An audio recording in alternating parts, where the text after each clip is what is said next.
శ్రీ స్వామి Hyderabad to Sabarimala Shri Manikanta మహాపాదయాత్ర స్వామి. ఇవాళ రోజు వచ్చేసి 37వ రోజు స్వామి. ఇవాళ మేము వెండిపెరియా నుంచి క్షేత్రంకి వెళ్తున్నాం స్వామి. మాది దర్శనం రేపు. ఇంతవరకు విజయవంతంగా మొత్తం సాగింది స్వామి. ఇవాళ మా సాయి గురుస్వామి, బాబాన గురుస్వామి, సందీపాన గురుస్వామి, నాగేంద్ర గురుస్వామి వెంబడి మేము క్షేత్రం నడుస్తున్నాం స్వామి. సాయన స్వామి చేసినామే అప్ప. ఇక్కడ మొత్తం మంచు కొండలతో ఉంది స్వామి. వర్షం పడే సూచనలు ఉన్నది.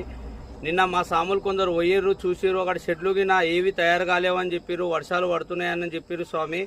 మీరు ఎవరు వచ్చినా కానీ స్వామి పోయిన వారితో ఇన్ఫర్మేషన్ తీసుకొని అదే విధంగా పులిమేడ నడవాలి స్వామి. రేపు పులిమేడ ఓపెన్ అవుతుంది కాబట్టి రేపు అందరు విచ్చలవిడిగా పబ్లిక్ ఉంటారు.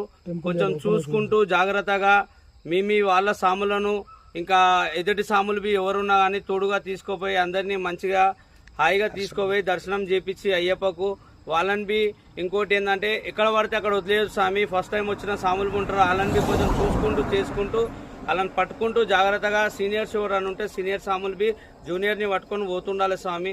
స్వామి స్వామి ఇలా మన శబరిమల అయ్యప్ప స్వామి టెంపుల్ సాయంత్రం 4:50కి ఓపెన్ అవుతుంది స్వామి. ఇలా స్వామి స్వామి స్వామి